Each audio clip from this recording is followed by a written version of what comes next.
Welcome to another Faithful Questions talk. Good to see everybody here this evening.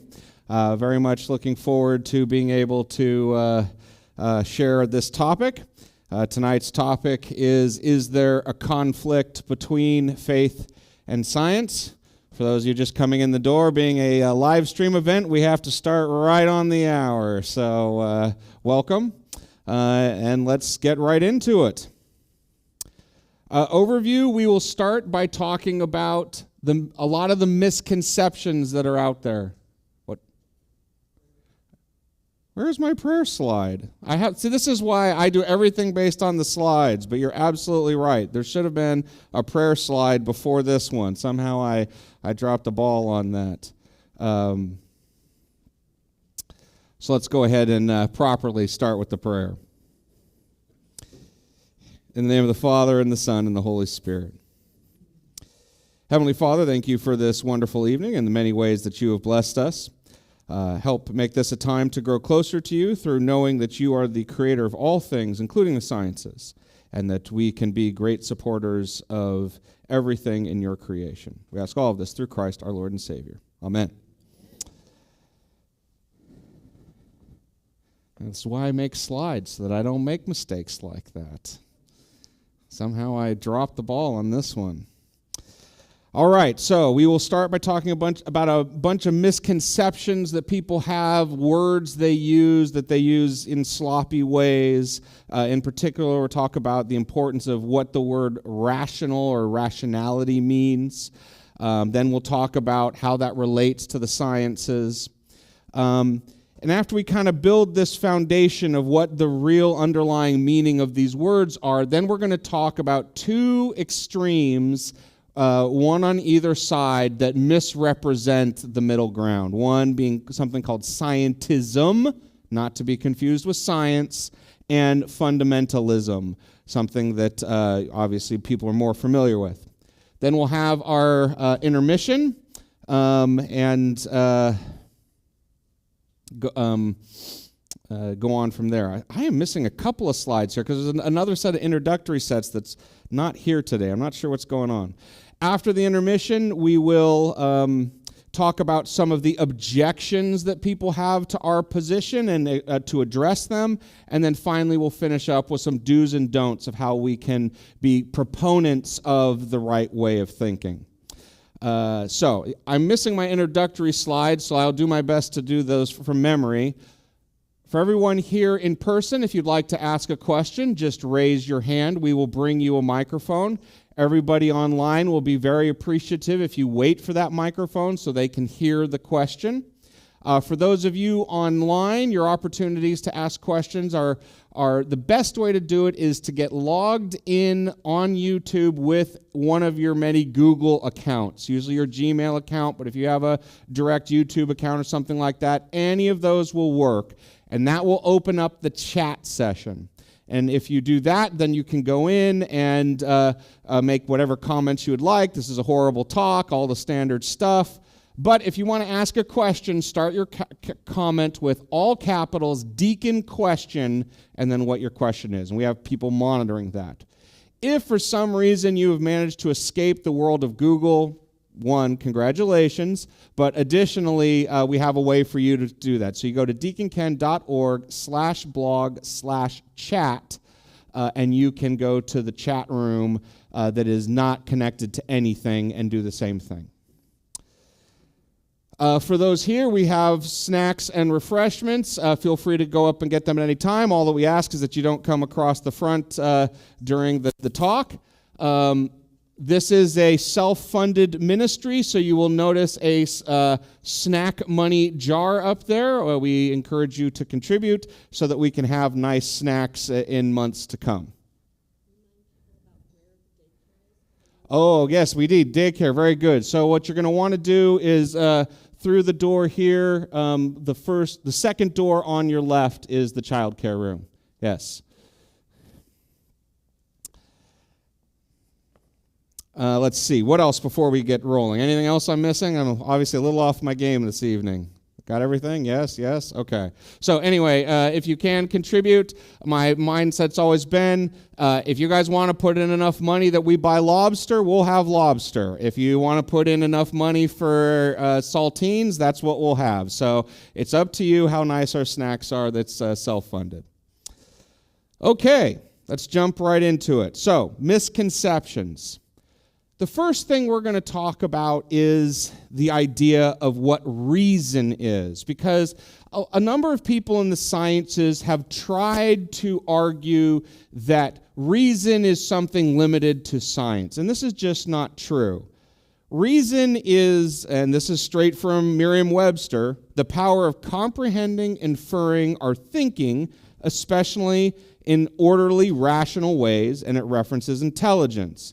And intelligence is the ability to apply knowledge, to think abstracted as measured by objective criteria. There is nothing about that insists on science being the bedrock of that. Anything that starts with some set of objective criteria and then builds upon it using logic and reason is a rational activity. And it need not be the sciences. The sciences is one way to do it, but it is not the only way to do it. All rational thought starts with some set of assumptions, some set of bedrock principles that you're just saying, we are going to take this as a given and build on top of that. Now, and it is a normal activity of reason to say, well, I want to go one level lower and then build up to the next level. But even still, then you're going to go to a lower level, start with your bedrock principles that you're just willing to accept, and build on top of them to hopefully get to those higher bedrock ideas. And this is true even for science. Yes, science makes a number of assumptions, reasonable assumptions, but they are indeed assumptions. And let's get into that. So, this is a definition of science from Merriam-Webster: a system of knowledge covering general truths or the operation of general laws, especially as obtained and tested through the scientific method. Now, I think this is a good dictionary definition. I would quibble with it a little bit and argue that anything that is not actually using the scientific method should not be called science. The whole idea of science is you're using the scientific method. What the dictionary reflects is, as is normal with the English language, people abuse it and use the term more broadly than it should be used. And things that aren't actually, strictly speaking, science are called science because they're kind of science adjacent. And so that's why the definition is a little bit vague. And I think that's accurate, again, as a dictionary definition. But we should probably be a little bit more precise in our use of it and make sure when we're talking about science, it is something that is using the scientific method. So what is the scientific method? This is now from livescience.com. They say, 1, you make an observation or set of observations. 2, you ask questions about those observations and gather information. 3, you form a hypothesis, something that would describe why you're seeing is happening the way it is happening. And then you would make predictions of how, if you were to do other things, if your hypothesis would true, those other things would behave like this, thereby kind of proving that it is indeed operating the way you think it's operating. And then you test that hypothesis and the predictions in an experiment, and it needs to be an experiment that can be reproduced over and over and over. A very critical part of science is you need to prove that this is true again and again and again and again. It's an important part of the scientific process. Then you analyze the data, draw your conclusions, and you either accept or reject the hypothesis. And if you can reproduce this experiment over and over again, you now have what is called a scientific theory. A theory being something that is a hypothesis that has been tested and appears to be true. So as you'll notice, I have highlighted in red some words here because those words speak to the assumptions that are in science.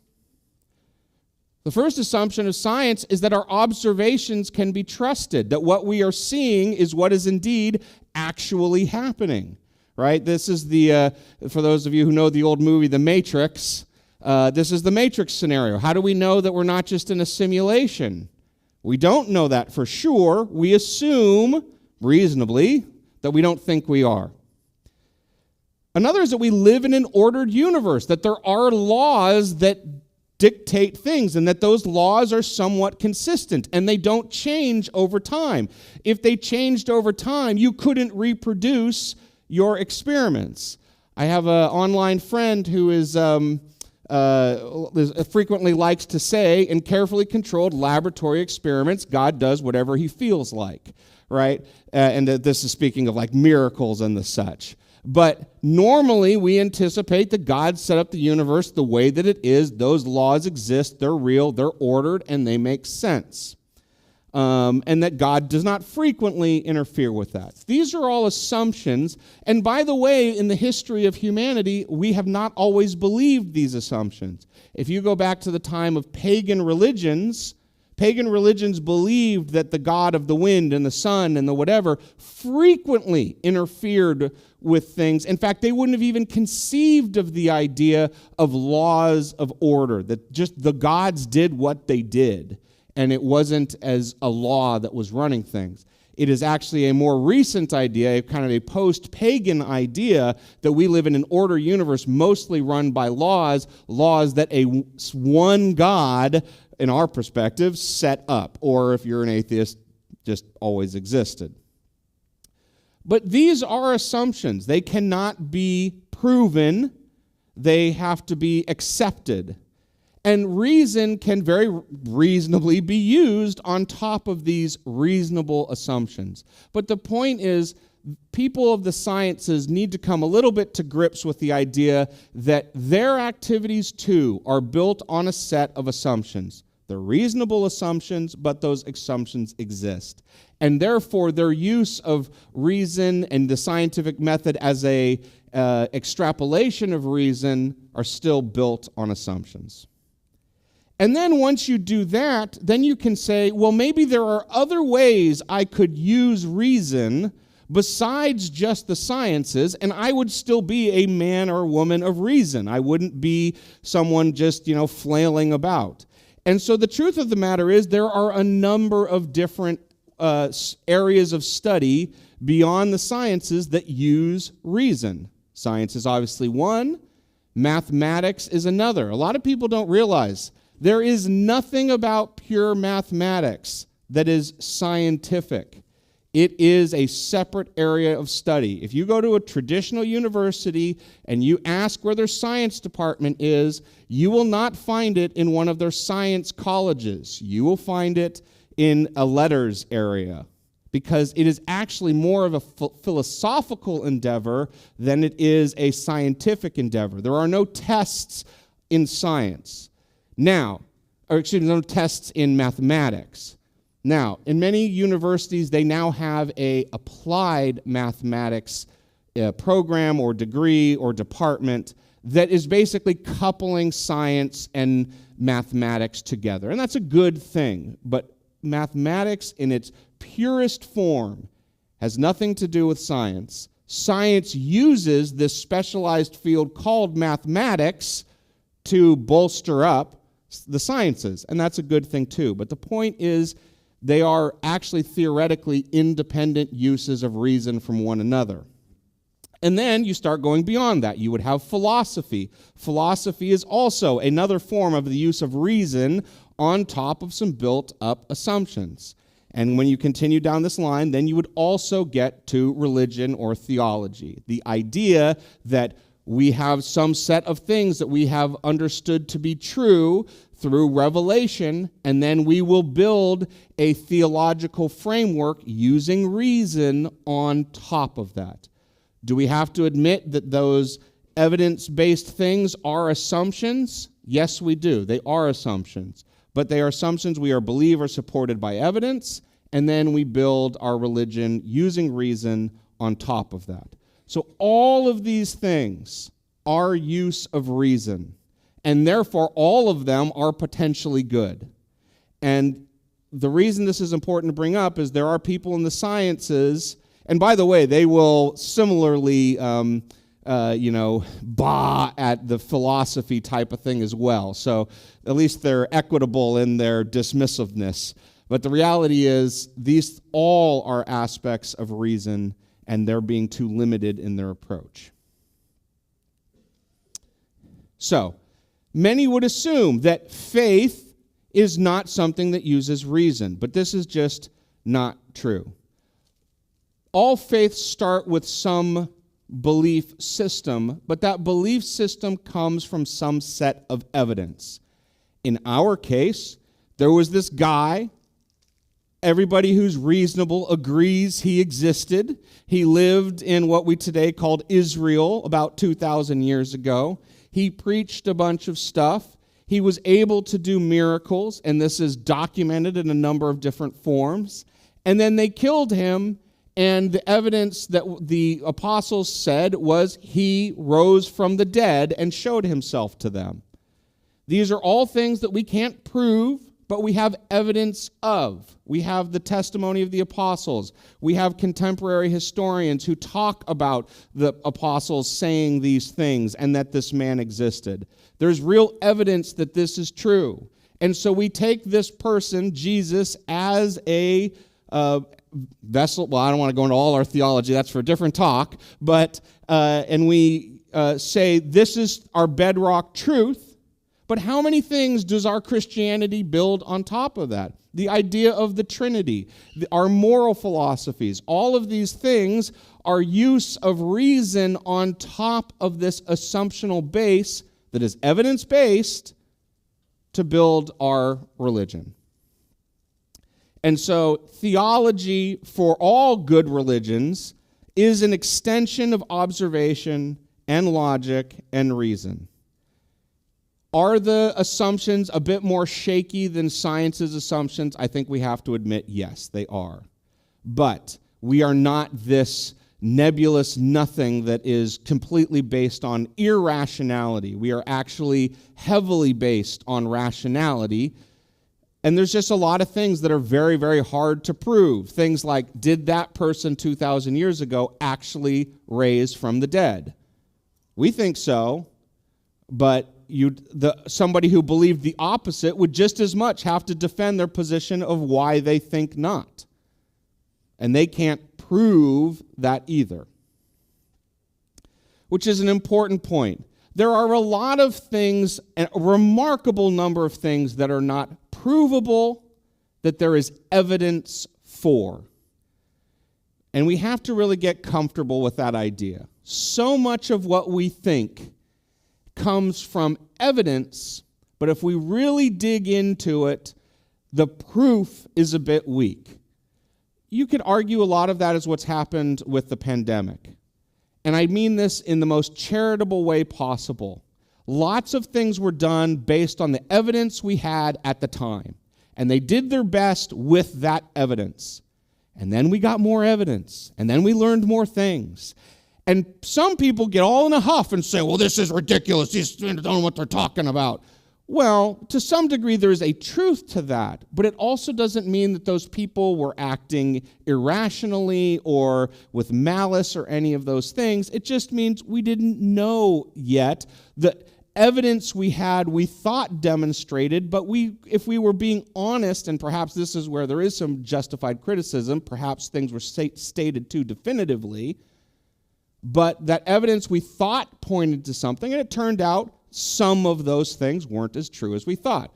A great example of it would be that the disease was airborne, right? The reason we thought cloth masks worked originally was because we didn't think it was an airborne disease, and thereby knocking down our spittle would do a great job of limiting the disease. Turns out it's an airborne disease. All scientists admit that, and that is why today we mostly accept that cloth masks don't do that much, and if you want a mask that actually works, you need to go up to like the N95.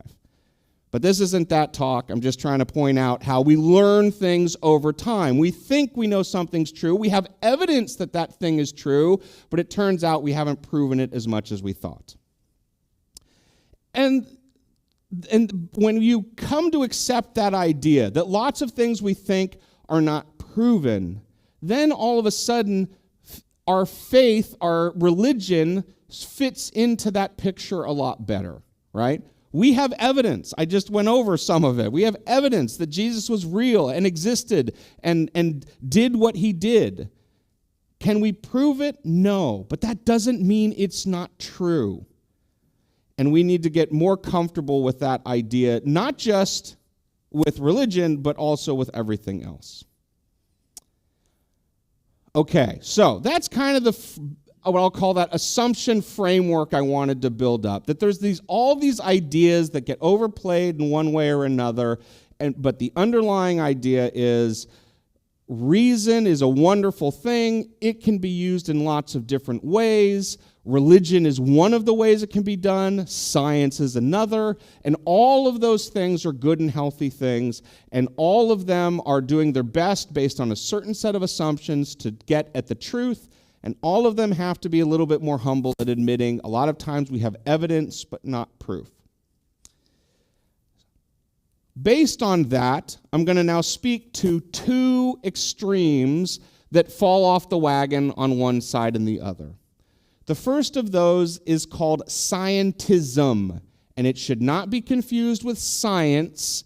It is a very specific thing that is an offshoot of science and actually has nothing to do with science, but people associate it with science even though it isn't. Again, from Merriam-Webster, scientism is an exaggerated trust in the efficacy of the methods of natural sciences applied to all areas of investigation, as in philosophy, the social science, and the humanities. So in other words, these are people who basically believe the only thing you can use that would in any way be an act of reason, that would any way be a way to arrive at a truth, is mostly the natural sciences, although some of them I think would go a little bit beyond that. And people who think this are believers in a philosophical system called scientism, because science can't prove this, right? It's kind of like saying, well, how do you decide what the books of the Bible are? They're not in the Bible, and if the Bible is how we determine whether things are true, how do we know what the books of the Bible should be? You've got a chicken and an egg problem. Scientism, and we have a different answer to that question, and if you want to hear, you need to listen to my Bible talk, but people who believe in scientism fall for the same trap when it comes to science. Science has all the answers. How do you know science has all the answers? That's a philosophical statement. And they think it's a scientific statement, but it's not a scientific statement. You cannot justify this idea from science. It is something that is actually itself outside of science. It is a belief system or a world view. And so scientists who believe this, who believe in this worldview, believe in the religion, if you will, of scientism. And it is important that we differentiate these two things. There are tons of scientists who are reasonable and appropriate and do the right thing. And then there is a subset of scientists who pretend like what they're talking about is science, but what they are really talking about is the religion of scientism, and they are lying to either themselves or to us when they say they are just talking about science. Because the reality is, science has limits. It can only talk about so much. It can never answer any why question. And we have to be careful here because the English language is a mess. I do not mean, why did that ball roll down the hill? That is really more, we use our question words different ways. That is really a what or a how question, not a why question. I'm speaking more of the philosophical why. Why does the ball exist? Why is it a ball? You know, all of these kinds of higher level questions. There's nothing that science can do to answer a true why question, not a how question. It can also not answer the question of whether anything exists outside the observable universe. And the proof of that is, what's the first thing that is necessary for the scientific method? You have to observe it. So if you can't observe it, the scientific method can't work on it, and therefore science is inapplicable. Does that mean it's not real? But scientists right now are really struggling with the idea that we can only see, 14.2 billion years into the past. And apparently the James Webb, anybody following this, something about the James Webb telescope, they found some stuff that kind of throws off a little bit the math around the Big Bang Theory, and all the scientists are in a tizzy because they're trying to go back and all of that. And it's interesting stuff, but they're limited by what they can observe. That's all they can do in the sciences. Another thing it can't do is, and I should really generalize this statement, it can never prove a one-time event. A miracle is a specific example of a one-time event. But what do you need to do science? Reproducibility. That is key for science. The only way you can test something with a scientific method is to reproduce it over and over and over again. By definition, something that only happens once cannot be tested by the scientific method. Now, it can do the inverse. If you can show repeatedly over and over and over, this is how they got that Mary statue to cry that wasn't really a miracle, that is a valid use of science and is appropriately demonstrating that a particular thing wasn't a miracle. But when science tries to look at it, can't figure out why that statue cried, can't come up with a justification for it, it's not proof that the miracle's real, but they can't get into it, and there's no way science could ever prove it. And the other thing they couldn't do is speak to the validity of a moral judgment. They can speak to what would happen when you do a certain set of things, but the judgment of whether that is good or bad can never be determined by science. It is not capable of it. You need some set of bedrock principles. So an example would be if we were to drop a nuclear bomb on San Francisco, science can well describe how many people will die and how horrible it will be. And everybody agrees that hopefully, that's a bad thing. Science can't actually tell you it's a bad thing. Why? Why is getting rid of, 5 million Americans a bad thing? Right? Some people would say overpopulation's so bad, maybe it's a good thing. I don't know, right? Moral judgments are not capable of being commented on by the sciences. There's nothing in science that can make a moral judgment. The sciences can be used by a moral framework to determine whether certain acts will be good or bad, but it can't itself speak to the moral principles. Whether people dying is good, whether other planets, another example I like to use, what if we sent a bunch of nukes and blew up Mars to see what happens when you blow up a planet? Science can't comment on whether that would be good or bad. It can say whether or not that might result in a bunch of asteroids coming and hitting the Earth and destroying all of us. But again, is that bad? I think so, but we don't know. So there's a bunch of things science can't comment on. It is just not the right tool. This is not to denigrate the sciences, but just to accept all tools of reason have their limits. Religion has its limits. Speaking of which, fundamentalism. On the other extreme, the other people in this unnecessary fight are the fundamentalists. These are, particularly in the United States, Christians who are abusing the Christian religion, abusing the Bible, and in a fight with science that they shouldn't be picking. So let's talk a little bit about the history of Christian fundamentalism. Again, we'll start with the definition. A movement in 20th century Protestantism, so this is very recent, emphasizing the literal interpretation as fundamental to Christian life and teaching. So they believe in a literal interpretation of everything in the Bible, that there was a literal 7 days of creation, a literal Adam and Eve, a literal Eve from a literal rib of a literal Adam. And they take that as factual.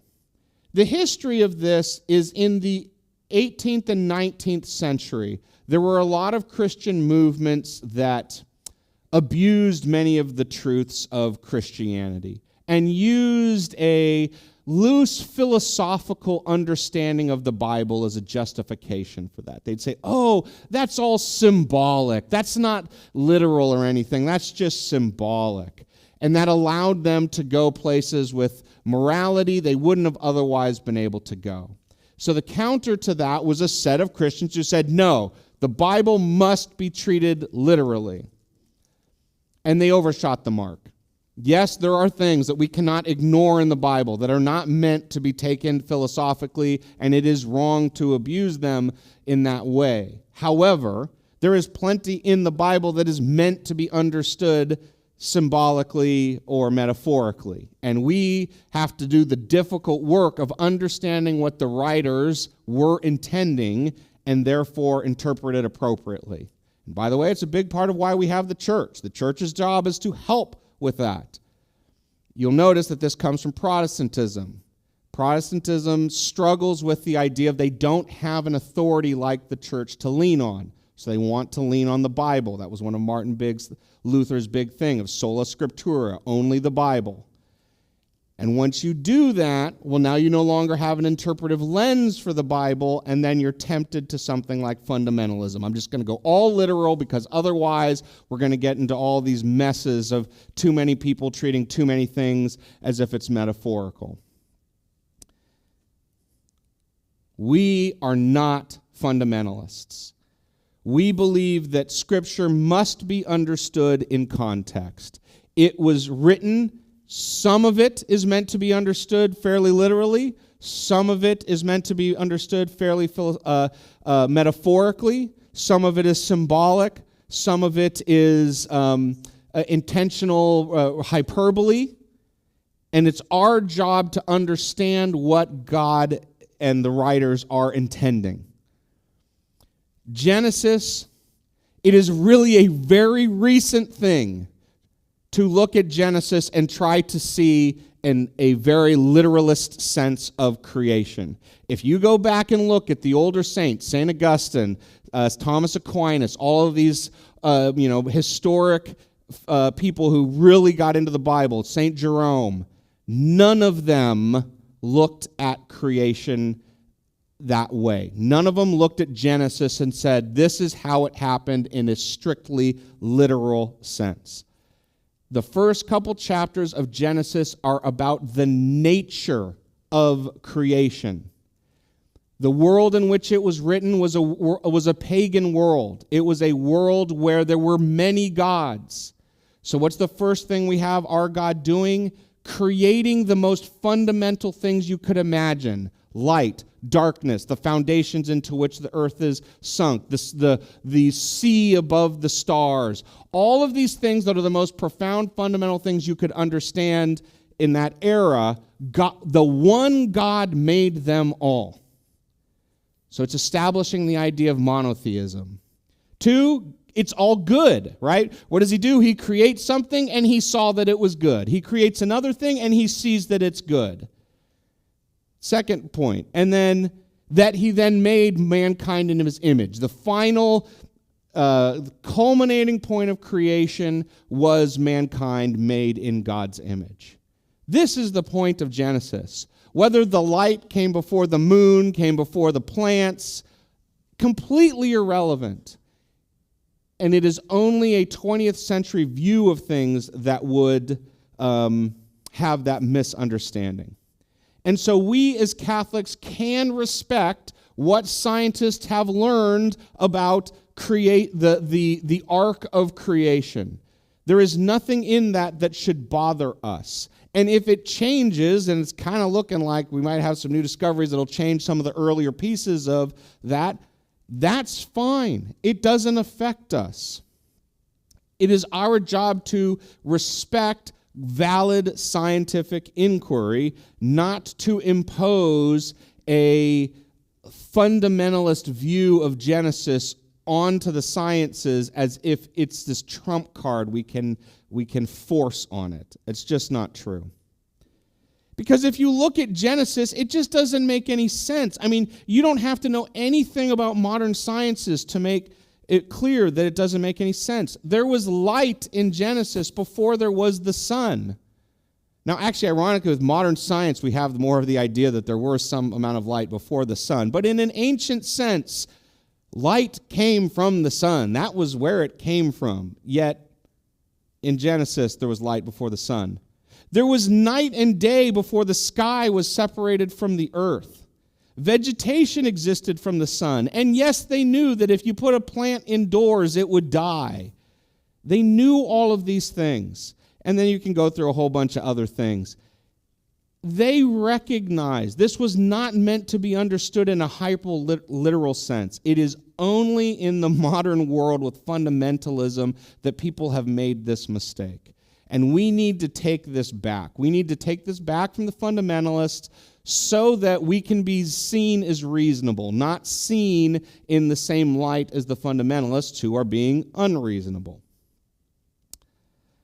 Okay, that is a good time to go to intermission. Now I have my slides about this. So, for those of you on YouTube, we are going to take a 5-minute break. This is a great time to get in a question. It turns out you're like 90 seconds to 2 minutes behind us. If I had a screen with me right now, it would be, from YouTube, it would be about 2 minutes behind. So if you get in a question now, we will have it when we get done with intermission, and I can answer those questions immediately after intermission. So get your questions in now while we are on break. Same thing as before. Get logged in on YouTube, all capitals, Deacon Question.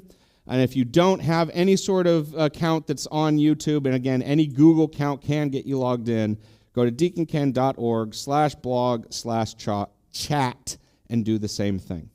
And otherwise, we will see everybody in 5 minutes.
Okay. Welcome back, everybody. We will first go to question and answer online. What do we have online? Everybody listen to my finger wagging about coming in person. I don't know that we have a lot of people online tonight. So no online questions, so that will take us to in-person questions. Who has a question they would like to ask before we get into the second half of the talk? I have illuminated things so beautifully there are no questions. Okay, we have one up here. And close to your mouth because it doesn't... Okay. So I have a question. You know, in the Bible, it has all these people that are really old, like 150 years old. He survived. That's all not literal, I would think, or they just live long. I mean, again, we don't know for sure, but yes, the thought is, and actually if you look at the way it's organized, this is starting in the 3rd and 4th chapter of Genesis, they start near 1,000 years of age, and they're really, really, obviously, irrationally old. And this is just as they've been kicked out of the garden, and then it gets shorter and shorter and shorter until it gets down to about what our age is now. So the thought is that this is a metaphorical illumination of the idea that as we left the garden, we got further and further from God. That is a popular theological perspective on what they are trying to speak to. And that actually speaks to a larger point. So when we have strong evidence from the sciences that something is or is not true, that can help reshape how we think about Scripture. So we can say, yeah, there's no evidence that, in fact, all the evidence suggests quite the contrary, that they used to have shorter lives than now. And so we can say, okay, so clearly then, knowing that, it means the authors here are trying to speak to something else. What are they trying to speak to? And we can use that as a vehicle to maybe see something that we wouldn't have otherwise seen, where maybe in the past they would have been more likely to take it factually, and then now knowing that the sciences reveal something, we might be able to say, okay, well, we have to look for a different point that's intended here. Other questions? Oh, in the back?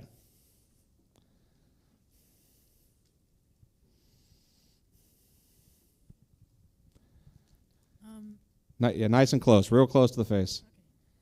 You said to not take that the thing in the Genesis was not to be taken literally?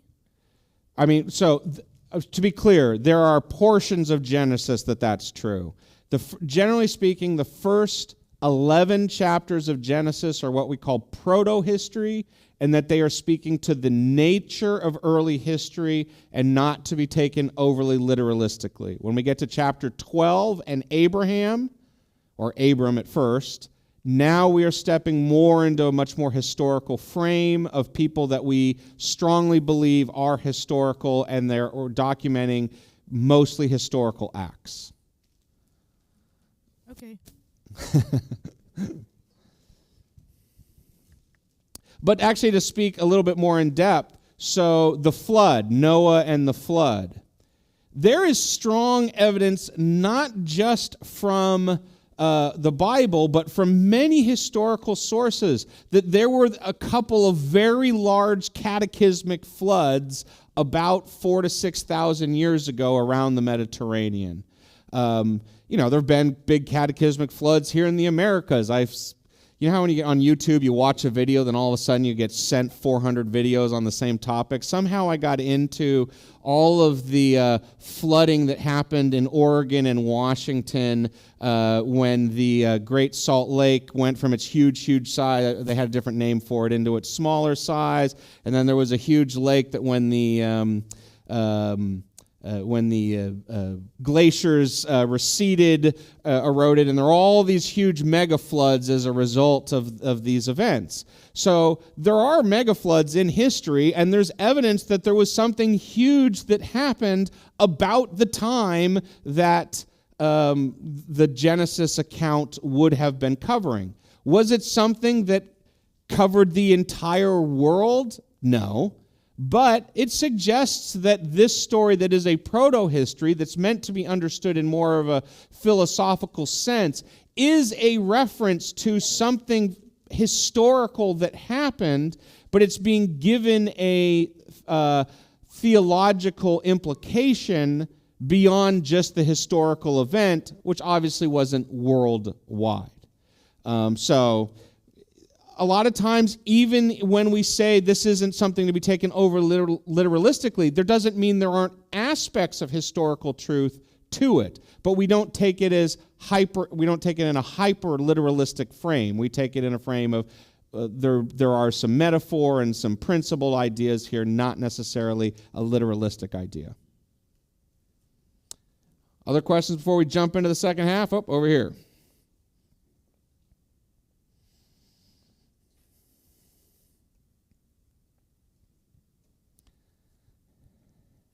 As Catholics, are we bound to believe that Adam and Eve were literal historical characters? You know, that is a little bit of a debated topic that you will get different opinions on. I would say that is a question that used to be more strongly answered yes, that there were two animals that became the first human beings, Adam and Eve. But I think actually at the end of the day, the church will end up respecting scientific consensus if it turns. There's a whole study of science, and it's like polyprogeny or homoprogeny or something like that, of whether there are one genetic pair that makes up the origin of humanity versus many different sets of humanoids whose DNA intermixed, and there was never a moment where you could say these are the first two, that there was this kind of merging of them. And that is also an unresolved scientific question. And so we can't say with confidence in either case. But what we can say is the idea that process resulted in humanity, and humanity is especially imbued by God with the gifts that we have in the way that we are like Him.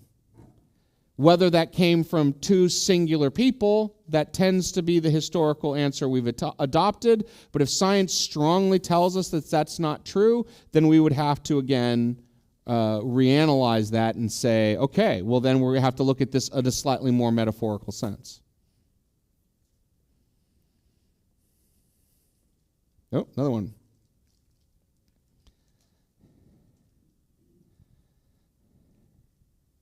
So my question is about the methods of discovery. Where does prophecy fit in the methods of discovery? And you mean prophecy in the sense of predicting the future? Well, see, a lot of that isn't necessarily predicting the future. It is explaining the theological realities of things that were happening. And that's a different set of things. So if we are talking about, hey, you just got taken over by the Babylonians, what does that mean? It means God is not happy with you. You guys have been disobeying Him for centuries, and this is the result. That's also considered prophecy, but doesn't have the aspect of future prediction. We would consider predictive prophecy to be an act of revelation from God, but until it's revealed, there's not much we can do with it, and so I don't think there's a lot of discovering going behind that besides waiting to see whether it's true. And by the way, there have been plenty of Christian mystics and whatnot that have predicted things that at least in any sense we can understand didn't happen. Right, I believe that Benedict wasn't there the big prediction of how the popes was going to go out and some Middle Ages mystic predicted things and had a fair amount of accuracy around a number of ideas, and with their logic, Benedict would have been the last one. Oops, that didn't happen. So we can't always assume that prophecy will come true. There are plenty of prophetic things that, at least in a sense we understand, did not happen. Oh, over here. And I think we'll make that the last one so I can finish in a reasonable period of time. Closer to the mic, yep. how did, like, if Adam and Eve were real, how did they, like, grow the population? Well, again, that this would suggest that there were some interbreeding with close to humanoids that weren't.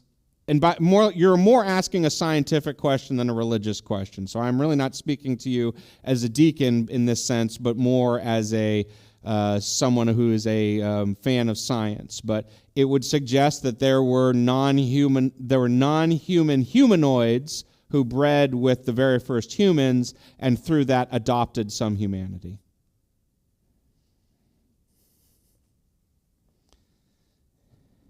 All right. So let's go on to, did we get any online questions while we were waiting? No. Okay. He wouldn't tell me anyway. He's got too many chips in his mouth. All right. So next up, we're going to talk about some of the objections that people would have to this framework I've laid out, saying, wait a minute, this doesn't make sense, and here's my argument of why it doesn't. So I'm going to walk through a few things that people would rebut so that we can say what our rebuttal to their rebuttal would be. So the first one is, what about moral issue X? You guys are all on, you name your topic, abortion, da-da-da-da-da-da. Isn't that an example of where you guys are ignoring the sciences? Again, science cannot comment on morality. It can speak to what is actually happening, but whether that is good or bad is a moral judgment. And everybody, therefore, is allowed their opinion on whether it is moral or immoral, and hopefully the moralities that win out are the ones that have more reason behind them. So like in the case of abortion, we would say, all evidence is that this is an actual separate human being growing inside the mother, and therefore has the dignity of being a human being, and every human being has the right to life. That's our argument. It's an argument based on logic, reason, and, by the way, science, that science has more and more demonstrated to be true. Now, others would argue other things that at a certain framework make some amount of sense, but there's nothing about science that makes it so abortion is either right or wrong. And calling it a fetus and saying scientists call it a fetus, not a baby, doesn't change the fundamentals of the morality of it. Is a philosophical, metaphysical question, not a scientific question. And where in its development it develops its humanity is not something that science can answer, because being fully human is a moral judgment. In fact, there are movements that want to say people who don't have a certain amount of cognitive skill, hugely impaired people, don't have humanity. And they tend to do this at the end of life, of the idea if you go past a certain place, you no longer have your human dignity, and therefore you can be killed and harvested for your organs and all that kind of stuff. And they would say because you've lost your human dignity, because you lost your cognitive abilities. And so they could then argue on the other side, well, if you haven't developed to a certain place, you haven't gained it yet. That's a moral framework. We would strongly disagree with it, but it is a moral framework. And science can tell you when those things are true or not true, but they can't speak to which moral framework is correct. So any objection that's about a moral issue is by definition not a scientific issue. Along those lines, just because it's in the Bible doesn't mean it's a fundamentalist thing. There's lots of reason and logic and principles in the Bible that are not fundamentalist in nature, like the idea that the creation is good. There are lots of non-Christians who believe that creation is good. We believe that too. The fact that that's part of what we believe and it's in the Bible does not fundamentally make it fundamentalist. And in fact, much of our moral framework does not come strictly from a strict reading of the Bible and saying, because the Bible says it, it's true. No, it comes from what we call natural law, the idea that God has revealed through nature what is true and what is moral, and that the revelation we have supplements those ideas to give it its fullness. But so much of what we believe comes from the idea of natural law, and natural law is not fundamentally in the Bible. It's supported by the Bible, but it's not, quote unquote, in the Bible. Another one, everybody loves to bring up Galileo. What about Galileo? What the church did to Galileo, blah, blah, blah, blah, blah, blah, blah. So first point, if we're going to go down the road of the church made mistakes, yes, I think we have to accept the church has made mistakes. The idea that the church did something wrong with one person in one moment of history should not shock anybody. We have examples of it today, much less hundreds of years ago. And so, yeah, we can concede that what we did with Galileo may not have been perfect. However, the issue is far more complicated than those who love to beat this drum like to admit. The first question you should ask of anyone beating the drum of Galileo is, why did Copernicus not get a similar treatment from the church? Copernicus was Galileo's mentor, and he was a Catholic priest in good standing at the church till the day he died.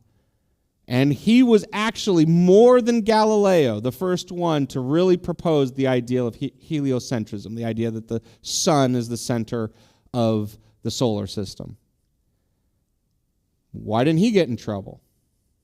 And the answer is because he didn't take the scientific truths he found and turn them into philosophical truths. He just said, hey, it looks like this is what's happening. The math makes a lot more sense if we're the sun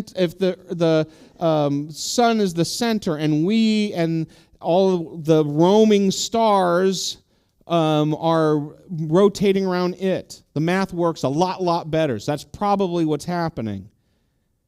Galileo went and said, and therefore the Bible is wrong. That's what got him in trouble. Now, this is, again, not to say the church acted perfectly. It got up on its high horse. It was in a place of great power and exercised power it probably shouldn't have. But from best we can tell, Galileo was not only a great scientist, he was also a jerk.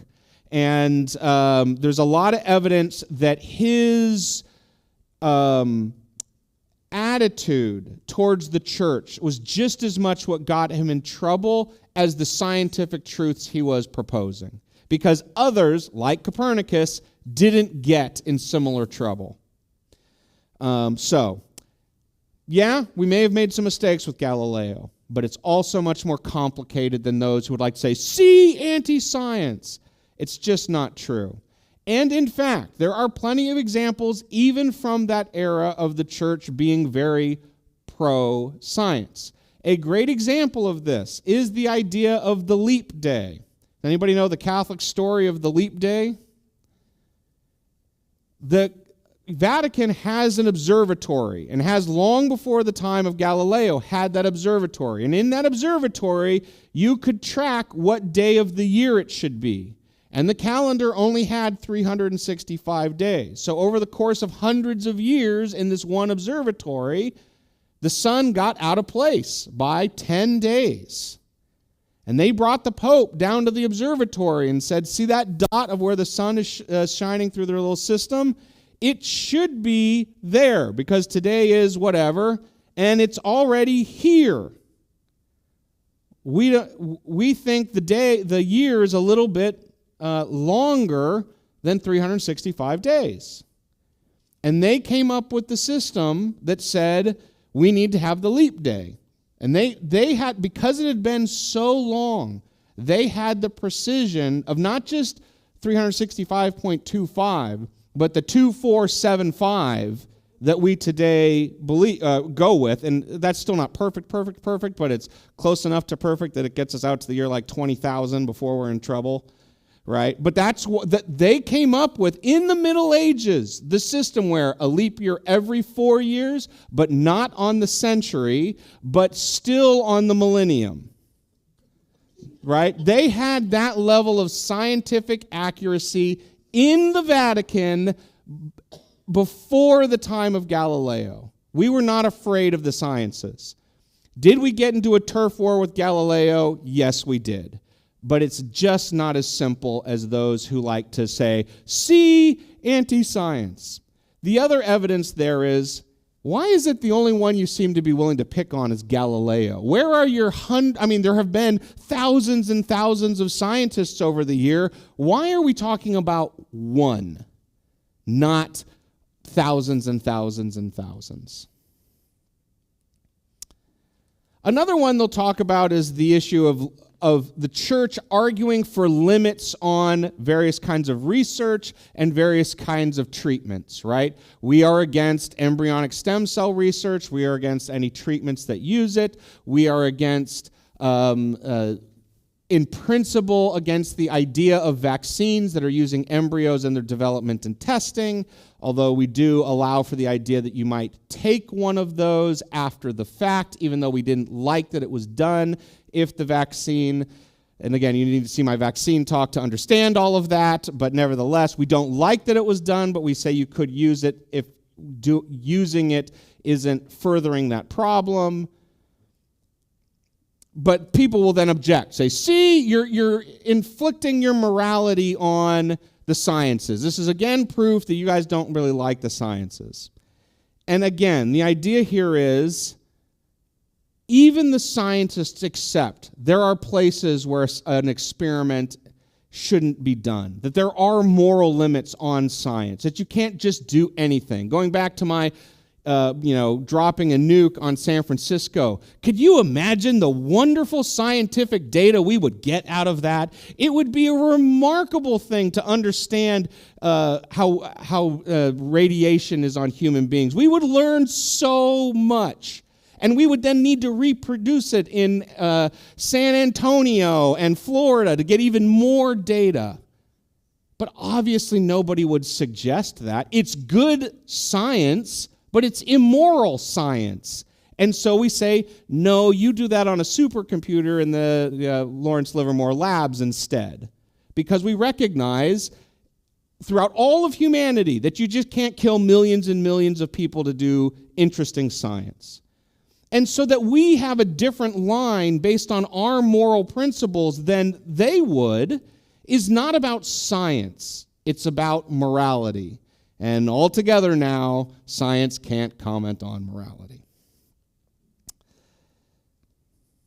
And so we generally, the things that we find immoral is anything that violates the dignity of the human person, anything that tortures animals. Generally, we are against research on animals, and anything that's excessively destructive, right? If we can't do the blow up Mars scenario either because it's excessively destructive for no good reason. All right, on to some do's and don'ts to kind of wrap things up. Don't defend the church when it comes to Galileo. We look stupid when we try to pretend like we didn't do anything wrong. We made some mistakes with Galileo. The church is not perfect. We made plenty of mistakes. The house arrest of him was a bad idea. Forcing him to recant his discoveries was even worse. It was bad. At the same time, it is fine to put it in context. It's fine to say, yes, we didn't behave correctly. Yes, the church made mistakes, but this was not just about science. You can put it in context. Don't defend fundamentalists. If there's something that I think most bothers me about what I see out of too many American Catholics is too many American Catholics talk to too many Protestant friends and have bought into fundamentalist bad ideas. I am a big fan of dialogue and communication with Protestants. One of my projects during formation was to do visits with Protestant churches and have dialogue. I think it's a wonderful thing, but there are limits, and this is the limit, at least one of them. They're really selling us down the river, and it's really bad because it really hurts our ability to share the gospel because they have this ridiculous idea of making the gospel hyper-limited. And it's hurting our faith. And we need to stop listening to them, for one, and stop pretending like they speak for us. They don't speak for us. We are not fundamentalists. We do not need to try to figure out why Genesis was correct. Genesis is symbolically, metaphorically, principally correct, but it is not a scientific exegesis of what happened.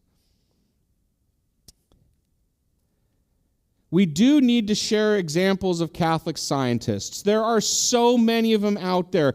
Good Catholic men and women who have made wonderful contribution to the scientists and didn't all see that as in conflict with their faith. Here are just a few examples. William of Ockham, the creator of Occam's razor, the idea that all things being equal, the simplest idea must be true. Ironically, generally thought of as a scientific thing. It's really a philosophical construct. Copernicus, a wonderful scientist who did great work. And by the way, learn how to pronounce Copernicus. A lot of people mess that one up. Christopher Clavius, this is the person who got Pope Gregory XIII to promote the Gregorian calendar with the leap day. He was the scientist who figured that out. Gregor Mendel, Augustine Friar, who's the father of modern genetics. He's the first idea to really come up with the idea of a recessive gene. George Lemaitre is a Catholic priest and was the father of the Big Bang Theory, and his theory is taking a beating right now. There are tons of them out there.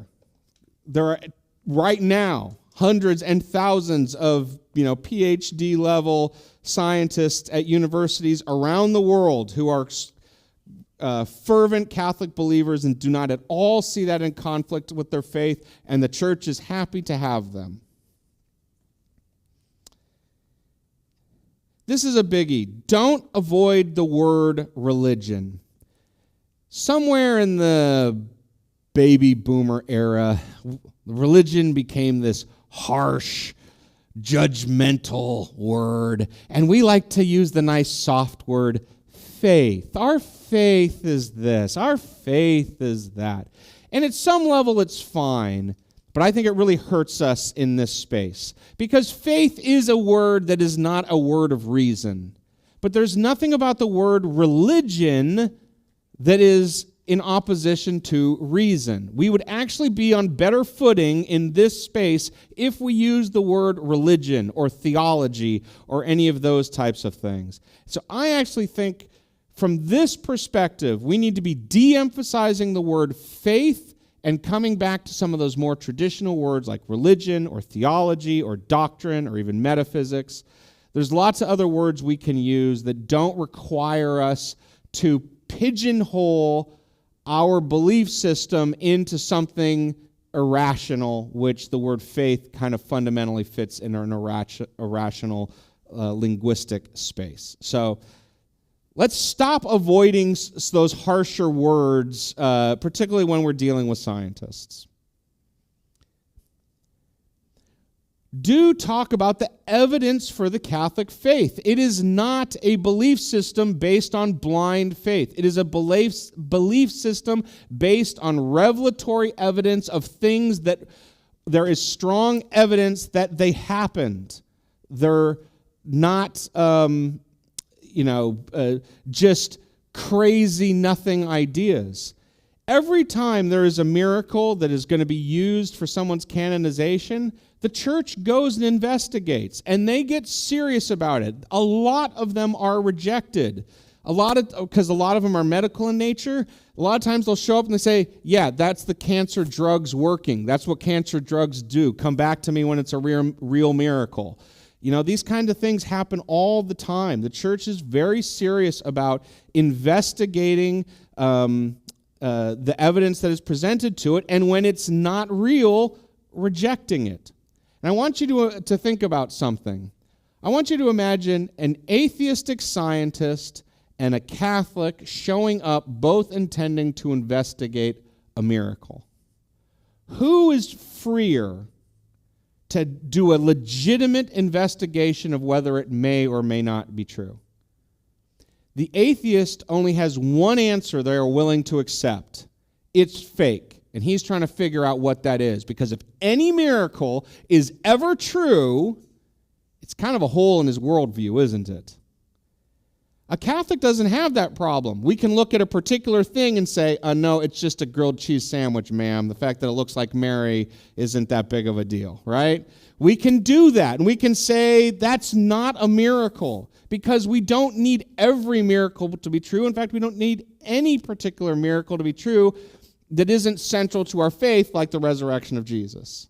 So we are actually much freer to go into an investigation without bias and to look at whether it may or may not be true. There is lots of evidence of lots of miracles. There is lots of things that defy all scientific understanding.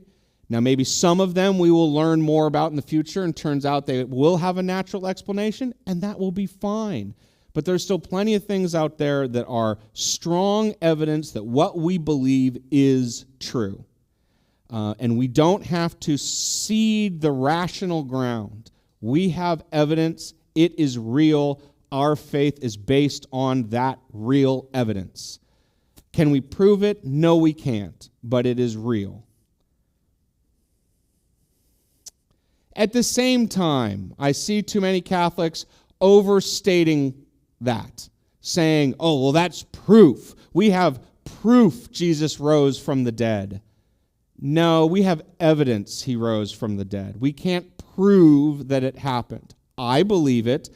I think the evidence is compelling, but I can't prove it. And it's not, if we are going to be fair, we need to be willing to admit that it's just evidence, not proof. And that will allow others, hopefully, to do the same, because we won't be, overly strong in our side, and hopefully they won't have to be overly strong in their side. It does not hurt our cause to admit that. In fact, it makes us look rational, and the more you get to know how much we don't know, the more it is reasonable to say, I think this is true based on this evidence, but I can't prove it, and I'm willing to admit as much. Do differentiate between science and scientism. The adherents of scientism want to pretend like it's not a religion. We have to be the ones to say these are two separate things. Part of that is being good about promoting good science. If we don't actually promote good science, it makes us look ingenuine. But if we can differentiate, if we can say that's science, that's scientism, again, we're taking the rational high ground. So we need to differentiate between these things. We need to be willing to call them out. And we need to be willing to ask questions to help sort out when it's science and when it's scientism. Don't use the word proof, just in general. And discussing science even is just part of that. Proof is a troublesome word. Talk about evidence and theories and hypothesis. These are all things, but so many things, you almost always are going to get yourself into trouble with the word prove, because there's so few things that we can prove. In fact, it's almost nothing without some set of assumptions.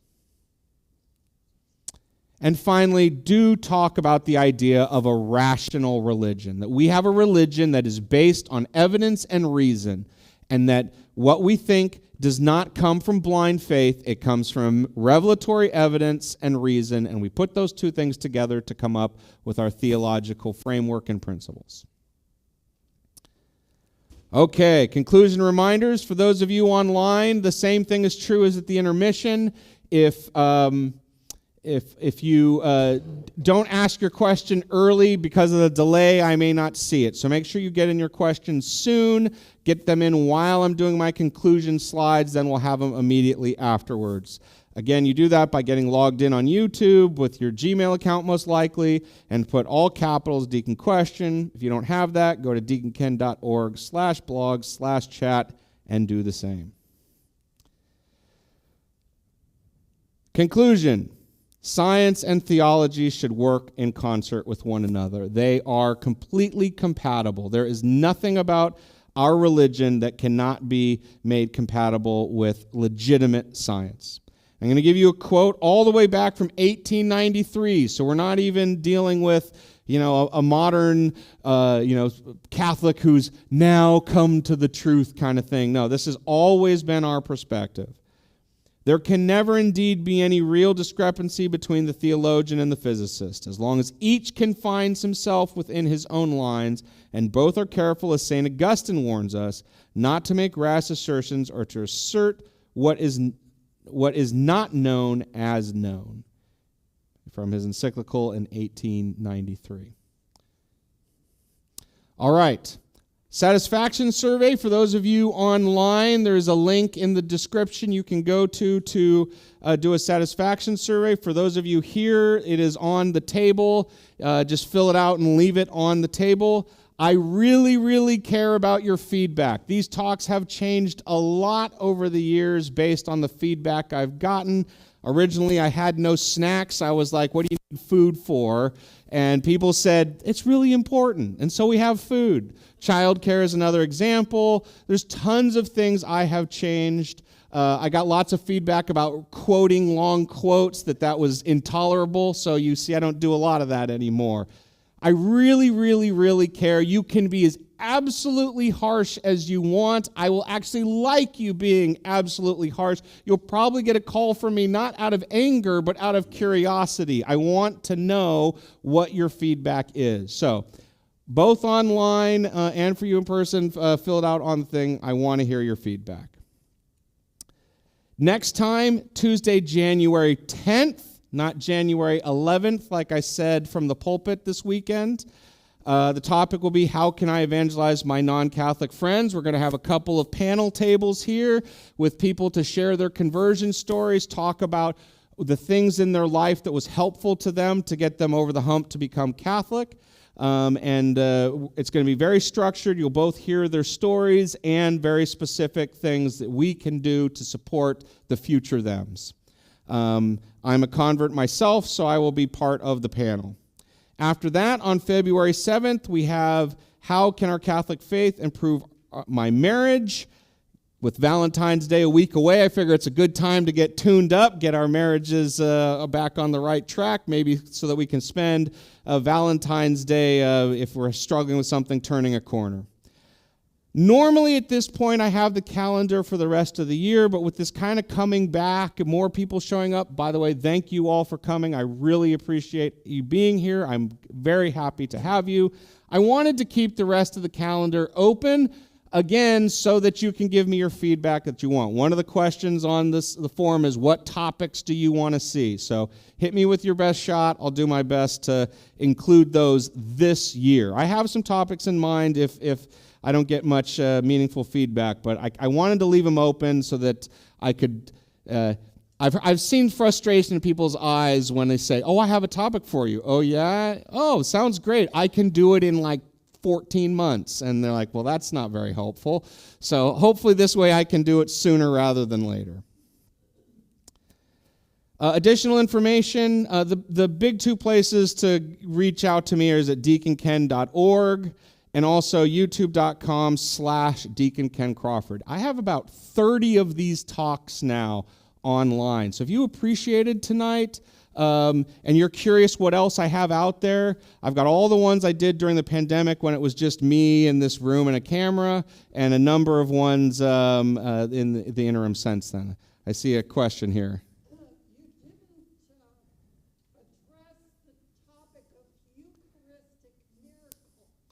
Okay.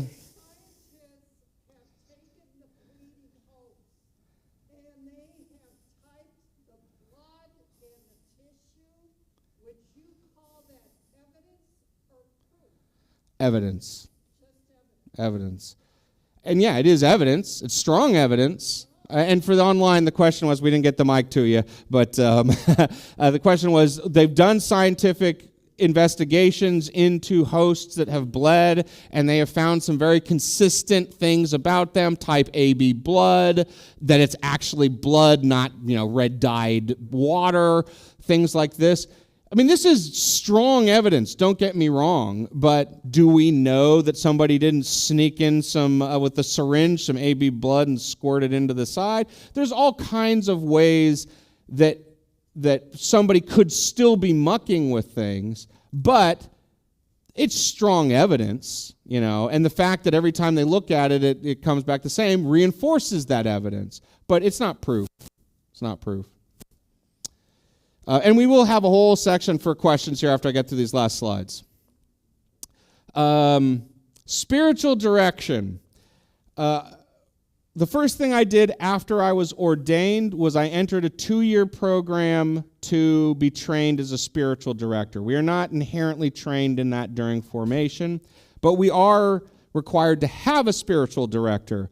And I would not be a deacon today if it were not for the support and benefits I received from having a spiritual director. It was remarkably valuable to me. And so therefore, as soon as I was ordained, I wanted to be able to share those same gifts. And I recognized, because I had multiple spiritual directors, the ones who were trained in it were oh so much better than the ones who were just figuring out as they went. So I went through a 2-year Ignatian training program, and I offer it to others. I currently have 3 directees. I think I can get that number up around 6. If people are really nice, maybe 7 or 8. But I do offer it. It's not free. It takes a significant amount of my time. I don't know, many of you don't know that deacons are not paid. We are entirely volunteer. And it's just a way for me to ensure that people appreciate the very personal, direct attention that I'm giving them through making it clear that this is a strong commitment of my time. We pay people to be psychologists and engineers and all this kinds of things. Spiritual directors deserve a similar respect. I do have one of my directees loves it so much he has given a scholarship for one directee. So I do have one spot for somebody who has a financial need and would like to find out about it. So if that's you, feel free to reach out and ask about it. But otherwise, the cost is $500 a year. We meet monthly. I expect a half hour of directed prayer, i.e. I'm telling you what to do, what scripture passages to use, how to use them, what to use for reflection, and the goal is to continue to develop our closeness to God. So if you're interested, reach out to me. I do have a information page at deaconken.org/spiritual-direction that explains the process in more detail. I do have you answer a number of questions to make sure we'll be a good match as part of it. Finally, ways you can help these talks. We have a refreshment team. They did a great job tonight. Let's give a round of applause for the good job this evening. And they can always use more help with purchasing, setup, and cleanup, all of that. Child care team, we had a few people make use of it tonight. Wonderful. I would really like this team to be larger than it otherwise needs to be so that those people can come to the talks they care about. Right? I don't want somebody who has to always miss the talks. I want people to be able to come. So I'd love to have like 8 people here so we could have 2 a night. And, you'd only have to miss maybe a couple a year, and you could pick the ones you're like, that's a snooze, that didn't speak to you. Finally, the live stream team, I can always use more help there, actually also at Mass for what it's worth, but particularly here, my second son, Andrew, is going off to college in the fall to break his mother's heart, and he'll also be ruining my live stream team. So I do need a couple more people within the next year or two to help out with that. You don't need to know a whole lot. I will train you. So we could use help with that. If you'd like to sign up for any of these, come see me. You can email me at kenc@stclairroseville.org. There is also a sheet of paper or a clipboard amongst all the sign-up ones that is to sign up to volunteer. So you could also put your name down there. I'll get a hold of you, and it says which ministry you're interested in signing up for. The last way you can help is by subscribing to my YouTube channels. The big part of the way you get the features on YouTube is by having subscribers. The big threshold to get over is 1,000.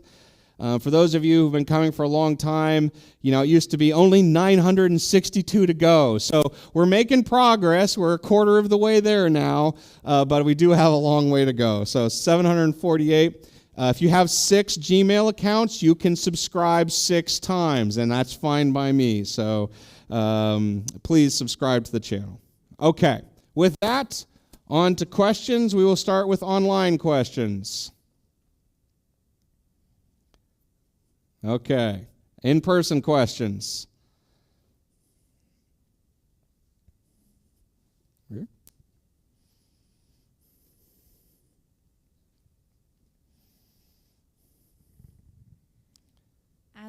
As a veterinarian, one of the questions that always troubled me was the idea of thou shalt not kill, but we have a service of euthanasia for sick or greatly debilitated animals. Right.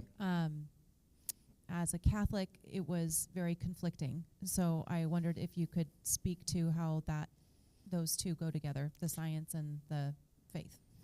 Sure. And religion. Yeah, no, that's fine. And again, this is actually mostly a moral question. It is really not a scientific question. The scientists can tell you what happens when you give the drug to either the human being or the animal, but it can't speak to why it might be right for one and wrong for the other. The big Catholic idea here is there's something very special in human dignity that makes us different than every other animal. So when an animal suffers, because it does not have the sort of soul that we do as human beings, we are not robbing from it something by relieving it of its suffering. One of the things we believe as Catholics is the idea of redemptive suffering, that there is actually potentially for our level of soul, value and purpose and meaning in suffering. And so it may be that is what God is calling us to in our last months, and therefore it is not for us to prematurely end our lives. But because animals don't have the same sort of soul we do, the suffering is a stronger component in that, and so therefore ending their life prematurely would be more morally acceptable. That's the moral reasoning behind that. Now, interestingly, one of the things the church has evolved a little bit on is being more open to the idea of what we call palliative care with human beings. Because a lot of time, palliative care kind of can come close to shortening a life, right? You give someone a lot of morphine to reduce their pain, and they'll die in 3 weeks as opposed to 5 kind of thing. And the church historically was a little bit more shaky about whether that was okay, that was bordering on euthanasia. The church has somewhat evolved to say, as long as the goal is not explicitly to terminate the life, our battery just ran out, so why don't you guys go ahead and replace it? As long as the goal is not specifically to terminate the life, that we don't need to have undue suffering for no purpose. If there are medical ways to alleviate that, we can try. And if it happens to unintentionally have shortening effects, we're more open to that than we used to be. So there's been some evolution on the human side of that, but not to the degree that we're willing to accept actually euthanizing human beings. Up front.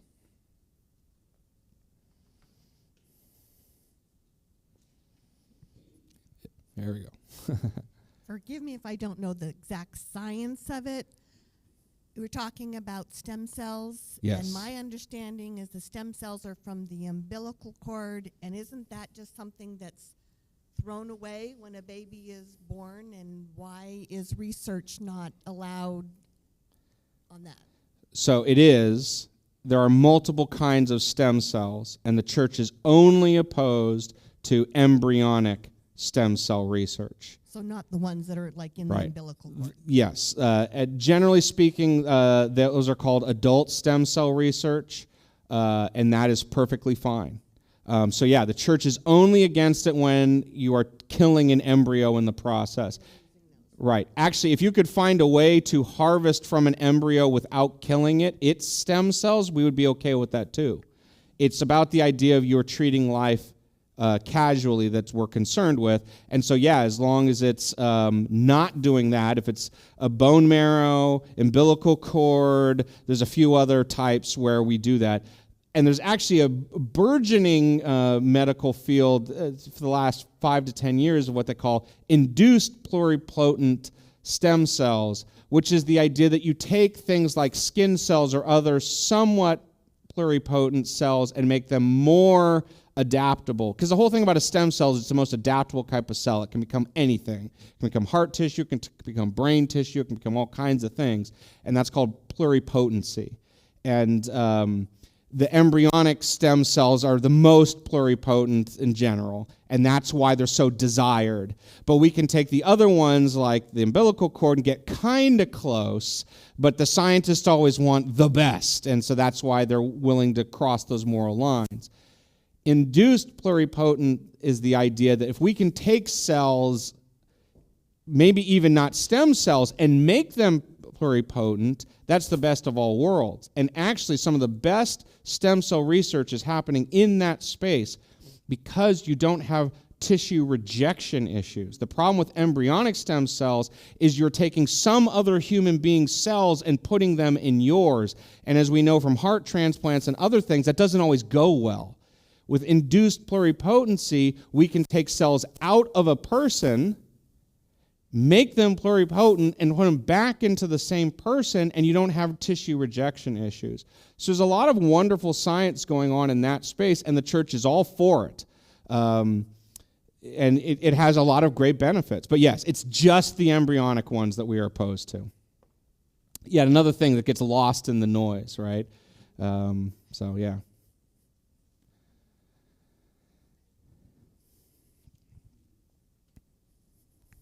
Thank you. This has been a great talk, but a question kind of going back to the Bible, and maybe I got to go into your YouTube channel and find one of your earlier talks. How do we know? Is there a Cliff's Notes guide to what's the metaphysical or the metaphorical, and what's the literal? Okay, yeah, this is, and obviously, Old Scripture, Old Testament versus New Testament, but. Yeah, so at home I have a Bible and a Bible and a Bible and a biblical commentary and a biblical commentary. It's hard. It's not, and this is where the fundamentalists, where people are tempted towards fundamentalism. They want a simple answer. They want, and give me this verse versus that verse. It's not that simple. It's complicated. And so you have to dig into it. And I would say buying a good biblical, if you really want to dig into it, buying a good biblical commentary like the New Jerome.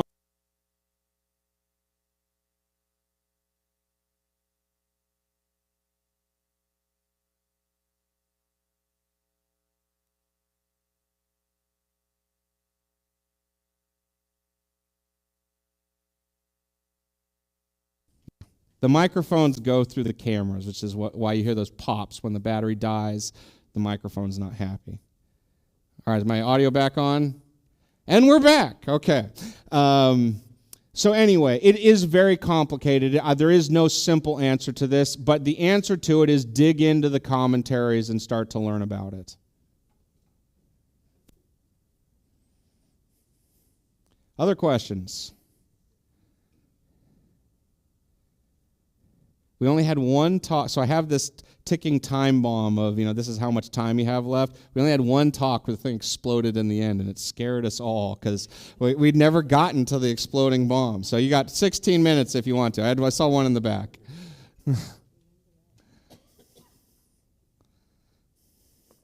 What in the world was that? Go ahead. First question, are you available for individual one-on-one questions? Sure, afterwards. Yeah, we can talk after. Yeah. Okay. This is enlightening. I'm glad to hear the Catholic mindset compared to fundamentalism. So thank you.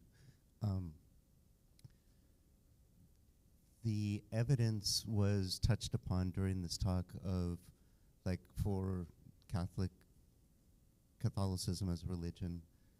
Other religions have their evidence that they rely on.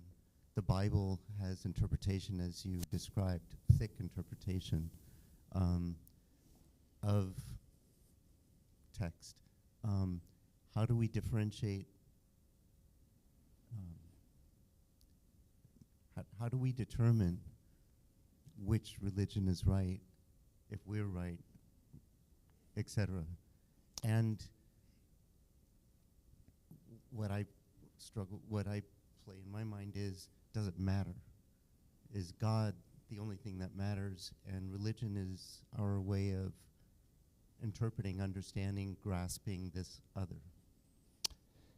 Indeed.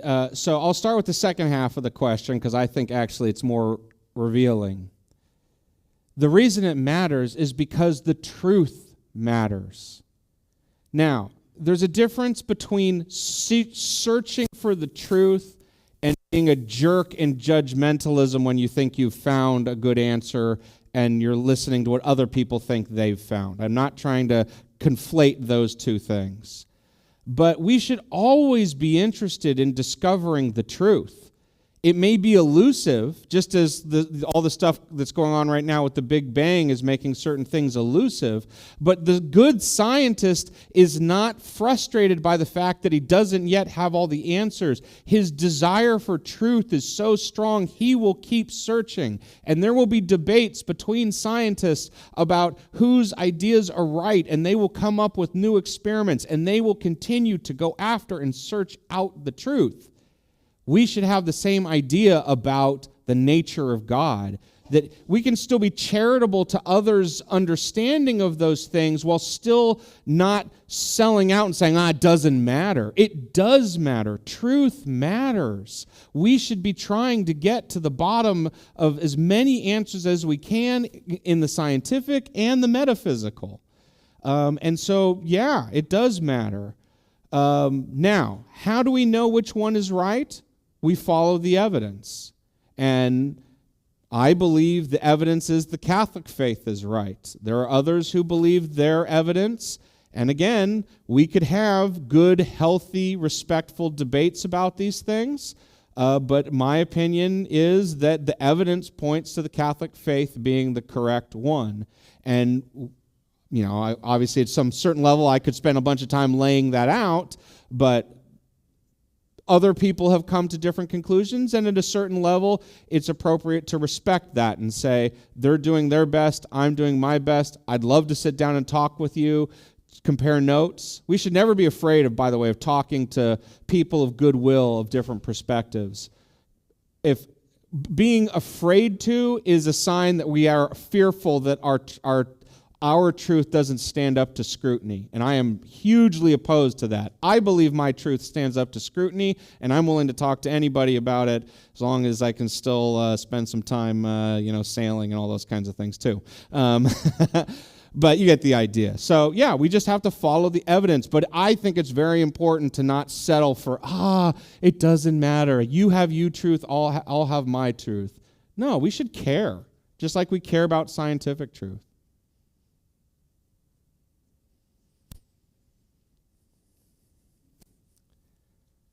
Anything online?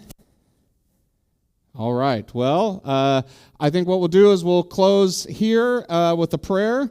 And don't forget about the opportunity to sign up to volunteer. Don't forget to subscribe online. And we will see everybody on January 10th for the panel discussion. I'm really looking forward to that one.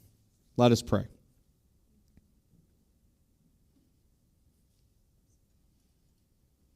In the name of the Father, and the Son, and the Holy Spirit. Heavenly Father, thank you again for bringing us together this evening and for the technology that allows us to record this and send it to the world. Also for the technology that makes it so that we can be in this room and share in the warmth and good food. As we go forth, help us to remember that you are the author of everything, and that when we search you out through the sciences, through our religion, we are just searching for you. Bless us in all of those endeavors. In the name of the Father, and the Son, and the Holy Spirit. Amen. God bless you all. Have a wonderful evening.